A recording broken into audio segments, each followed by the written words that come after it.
नमस्कार दोस्तों, आप सभी का स्वागत है हमारे YouTube चैनल क्रिकेट में। दोस्तों, आज आपके इंतज़ार की घड़ी है वो समाप्त हो चुकी है। आरपीएससी के द्वारा सेकंड ग्रेड का पूरा विस्तृत विज्ञापन वो जारी हो चुका है।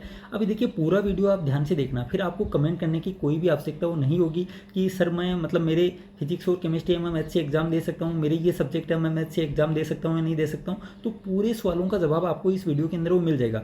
काफ़ी कमेंट ये भी आते थे, मैंने काफ़ी पहले भी ये वीडियो बनाया था कि आपको सेकंड ग्रेड और फर्स्ट ग्रेड दोनों के अंदर दो जो सब्जेक्ट होते हैं, जो पहला पेपर जो आपका कॉमन होता है जीके का और दूसरा पेपर जो आपका सब्जेक्ट का होता है, दोनों पेपर के अंदर अलग अलग आपको 40% नंबर वो लेकर आने हैं। और ये बात अब इस विज्ञापन के अंदर भी आपको लिखी हुई मिल जाएगी, वो भी मैं आपको दिखाऊंगा। तो ये अपने गांठ बांध लें दिमाग के अंदर कि आपको जीके वाले पोर्शन के अंदर भी आपको कम से कम 80 नंबर वो लेकर आने हैं 200 में से, और आपके जो सब्जेक्ट है उसके अंदर भी आपको कम से कम 300 में से 120 नंबर वो लेकर आने हैं।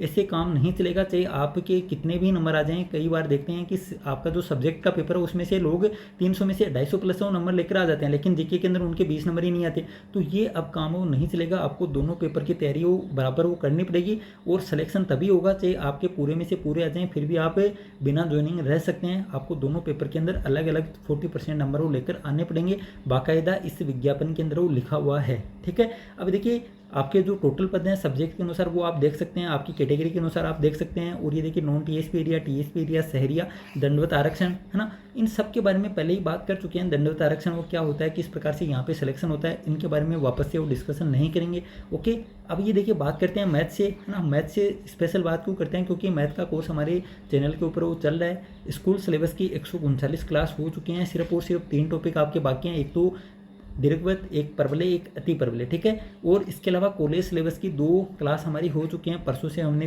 कोर्स है वो शुरू किया था। ठीक है, रेगुलर क्लास वो चलेंगे लगभग मई लास्ट तक, है ना। मई लास्ट तक पूरा कोर्स आपका कंप्लीट हो जाएगा। किसी को अगर ज्वाइन करना तो कर सकता है।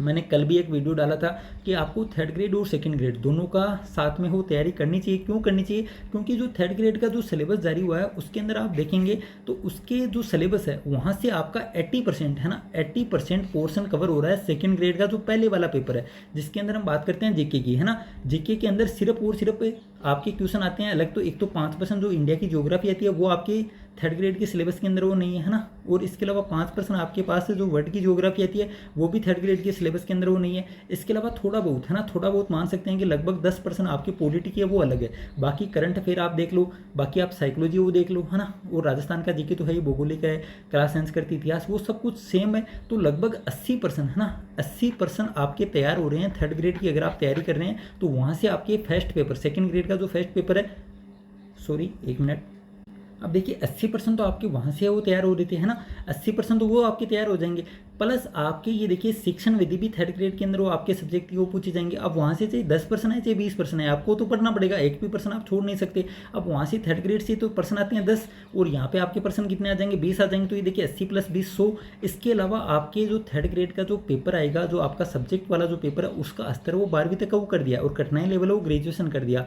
हो सकता है उसके अंदर वो कमी होगी, और कमी होनी भी चाहिए, क्योंकि वरना तो कोई फर्क हो नहीं रहेगा थर्ड ग्रेड और सेकंड ग्रेड के अंदर। तो कमी वो होगी, फिर भी कुछ टॉपिक अगर मैं मैथ के बारे में बात करूँ तो 9th और 10th से वो स्टार्ट हो जाते हैं। जैसे ट्रिग्नोमेट्री है ना, आपकी जो प्रायिकता है, इसके अलावा स्टेटिक्स है, इसके अलावा अलजेब्रा के अंदर श्रेणी है, वो लगभग टॉपिक वो स्टार्ट हो चुके हैं, है ना, 9th और 10th से। तो उनका लेवल इस बार जरूर 11वीं और 12वीं वाले पर्सन वो पूछे जाएंगे। तो वहाँ से भी आपके सेकंड ग्रेड में 30% वो आते हैं। ठीक है, इसके अलावा मैं बात करूँ तो 10वीं वाले 10% वो आते हैं 9th और 10th से आपके सेकंड ग्रेड के अंदर। तो इतना सिलेबस तो आपका कॉमन है। तो इसके अंदर ये देखिए 100, 100 और 30 और 10, तो 140% तो आपका सिलेबस क्या हो गया, समान हो गया 250 में से। अब ये देखिए इसके साथ अगर आप 40% जो कॉलेज वाला सिलेबस है वो अगर और साथ में तैयार कर लेते हैं, उसकी महत्ता आपको तब पता चलेगी जब आप थर्ड ग्रेड की तैयारी करेंगे। उसके बाद आपके लगभग 60 से 70 दिन बाद, है ना, आपकी सेकंड ग्रेड की एग्जाम होगी। तो उसके अंदर आप वापस से पूरा स्कूल वाला सिलेबस है वो आपको रिपीट करना पड़ेगा, क्योंकि अगर आप 2 महीने तक नहीं पढ़ते हैं तो आपको पता है कि आउटलाइन है, 2D है, 3D है, इनको समझना थोड़ा सा हार्ड हो जाता है। तो यहाँ पे ये सिलेबस वो आपके बहुत है वो काम आएगा। 40% अगर इसके अंदर और जोड़ देते हैं आप तो ये देखिए 280%। ठीक है, और मैथ की जो मेरिट रहती है वो कितनी रहती है, मुश्किल से 250 के आसपास वो नंबर रहते हैं। तो ये देखिए 125% आपको चाहिए, और अगर 280 का आप मेट्रो तैयार कर लेते हैं तो आपको कोई भी रोकने वाला वो नहीं होगा। बार बार मैं आपको बोल रहा हूँ, कोर्स आपको लेना है तो लें, वरना नहीं लें, लेकिन आपको कॉलेज वाला सिलेबस को जरूर पढ़ना है, जरूर उसके नोट्स वो आपको बनाने हैं। आपको लास्ट के अंदर अगर टाइम 2 महीने का रहता है तब ये देखिए मोस्ट इंपॉर्टेंट रोल वो निभाएगा। अगर टाइम आपको थर्ड ग्रेड ग्रेड और सेकेंड ग्रेड के अंदर लगभग 4 महीने का अगर टाइम मिल जाता है तो फिर अगर आप कॉलेज वाला पोर्शन थोड़ा कम भी करेंगे तो आपको चल जाएगा। लेकिन अगर टाइम कम रहता है तो ये देखिए स्कूल वाले सिलेबस के अंदर वो तैयार करने के अंदर टाइम वो ज़्यादा लगता है और कॉलेज वाले सिलेबस के अंदर तैयार करने के अंदर वो टाइम है वो कम चाहिए आपको, तो ये मोस्ट इंपॉर्टेंट है वो हो जाता है। अभी देखिए बात करते हैं आगे, ये देखिए सभी सब्जेक्टों के पद आपको दे रखे हैं। इसके बाद ये देखिए स्पेशल चीज़ है आपको, ये देखिए योग्यता वाली है ना, शैक्षणिक योग्यता।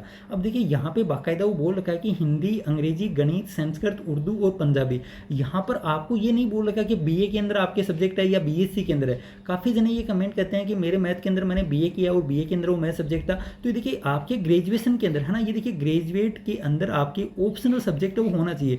अगर हिंदी से आप एग्जाम दे रहे हैं तो ऑप्शनल सब्जेक्ट आपके पास हिंदी होनी चाहिए, अंग्रेजी से दे रहे हैं तो अंग्रेजी होनी चाहिए है ना, गणित से दे रहे हैं तो ऑप्शनल सब्जेक्ट अगर आपके पास मैथ है तो आप मैथ से एग्जाम वो दे सकते हैं है ना। इसके बाद ये देखिए साइंस वाले की बात करते हैं तो साइंस के अंदर ये देखिए साफ साफ वो लिखा हुआ है कि एटलीस्ट 2 सब्जेक्ट। ये देखिए आपके पास ये देखिए एटलीस्ट 2 सब्जेक्ट जो नीचे दे रखे हैं, यहाँ पे फिजिक्स दे रखा है, केमिस्ट्री दे रखा है, जूलॉजी है, बॉटनी है, माइक्रोबायोलॉजी है, बायोटेक्नोलॉजी है और बायोकेमिस्ट्री है। ये जो 7 सब्जेक्ट हैं, ये देखिए 1 2 3 4 5 6 और 7 है ना, 7 सब्जेक्ट हैं। इन 7 में से अगर आपके पास 2 सब्जेक्ट रहे हुए हैं ऑप्शनल के रूप से ना ग्रेजुएशन के अंदर, तो आप साइंस सब्जेक्ट से हो एग्जाम दे सकते हैं। जितने भी मैथ वाले हैं बीएससी मैथ से किए उनके पास फिजिक्स और केमिस्ट्री 100% वो रहता ही है राजस्थान के अंदर। तो आप सभी साइंस से भी एग्जाम दे सकते हैं और मैथ से भी एग्जाम वो दे सकते हैं। ओके, समझ में आ गया होगा। इसी प्रकार ये देखिए सोशल साइंस से आप देखेंगे तो यहाँ पर भी आपको एटलीस्ट 2 सब्जेक्ट होने चाहिए। कौन कौन से में से? हिस्ट्री दे रखा है, ज्योग्राफी दे रखा है, इकोनॉमिक्स आपको दे रखा है, पॉलिटिकल साइंस दे रखा है, सोशियोलॉजी वो दे रखा है, पब्लिक एडमिनिस्ट्रेशन वो दे रखा है और फिलोसफी वो दे रखा है। तो यही टोटल ये देखिए 3 और 3 6 और 7 सब्जेक्ट आपको दे रखे हैं। 7 में से अगर आपके पास 2 सब्जेक्ट हैं ऑप्शनल ग्रेजुएशन के अंदर तो आप सोशल साइंस से एग्जाम वो दे सकते हैं। अब इसके अंदर मेरे हिसाब से कोई भी कन्फ्यूजन नहीं रहना चाहिए। अगर फिर भी कोई डाउट है तो कमेंट आप कर सकते हैं। नीचे आप देखेंगे तो ये देखिए आपके पास जो वेतन का पे मैट्रिक्स लेवल वो लेवल 11 है ना, और पेमेंट तो बहुत है। सेकंड ग्रेड के अंदर पेमेंट बहुत है, सिर्फ आपको तो सिलेक्शन है वो लेना है और सिलेक्शन 100% वो लेना ही है क्योंकि लास्ट वैकेंसी है। ओके, इसके बाद हम बात करते हैं देखिए और बाकायदा बात करते हैं फॉर्म वो आपके कब से स्टार्ट होते हैं, और तो इसके अंदर कोई भी इंपॉर्टेंट चीज़ है नहीं। दूसरा हम बात करते हैं 40% रूल के बारे में है ना। तो ये देखिए आपके पास यहाँ पे वो दे रखा है scheme and syllabus of competitive examination for senior teacher. तो ये देखिए पेपर फेस्ट के अंदर कितने 200 नंबर के क्वेश्चन आएंगे, ये देखिए 100% आएंगे और 200 नंबर के आएंगे। 2 घंटे का आपके पास वो टाइम आएगा, ठीक है।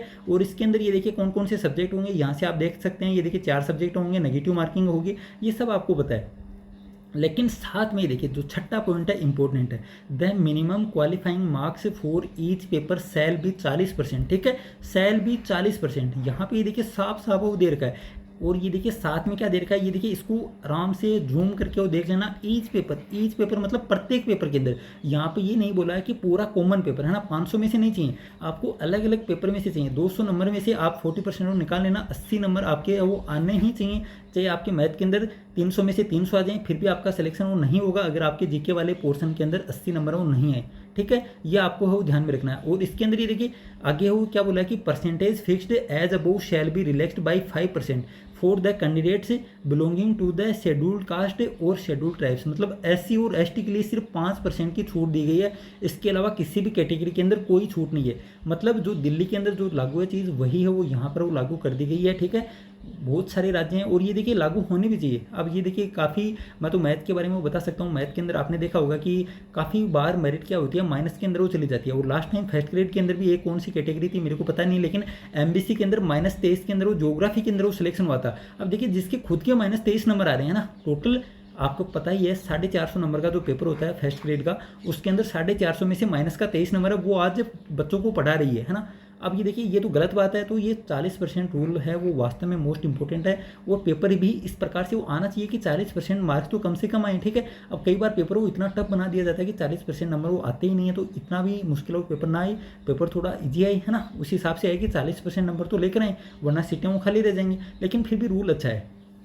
इसके बाद ये देखिए 300 आपके सब्जेक्ट के आते हैं, 2.5 घंटे का आपको टाइम दिया जाएगा, ठीक है। 150% आएंगे, ये सब आपको पता है। सिर्फ आपको ये है वो गौर करना है। ये देखिए यहाँ पर आपको दे रखा है ईच पेपर सेल भी 40% और सिर्फ 5% की छूट दी गई है एससी और एसटी को, ठीक है। तो आप अपने हिसाब से वो तैयारी कर लेना, किसी और के भरोसे मत रहना, क्योंकि काफ़ी कमेंट आते थे कि मेरे को तो उस फलानी कोचिंग के उस टीचर ने वो बताया कि नहीं आपको तो कॉमन दोनों को मिला के वो 40% लेकर आने। तो ऐसा रूल नहीं है भाई साहब, अपने दिमाग के अंदर वो देख लेना, पूरा जूम करके वो देखिए ईच पेपर लिखा हुआ है, मतलब मतलब प्रत्येक पेपर के अंदर आपको 40% वो कम से कम लेकर ही आने हैं। चाहे आप ओबीसी से हैं, चाहे आप एमबीसी से हैं, चाहे ईडब्ल्यूएस हैं, कोई छूट वो नहीं दी गई है। सिर्फ और सिर्फ 2 कैटेगरी को छूट दी गई है 5% की, एक तो एससी को और एक एसटी को। ओके, इसके अलावा देखिए फॉर्म की फीस है 350, 250, 150 रुपये। इसके बारे में भी कोई बात वो नहीं है, आराम से आप कर सकते हैं। 11 अप्रैल से आपके फॉर्म स्टार्ट हो रहे हैं। शायद ये देखिए फॉर्म वाली बात हमने नहीं की थी, शायद मिस हो गया बीच में, 1 मिनट यहीं पर था शायद, ये देखिए आपके पास यहीं पर तो था, मैंने देखा था,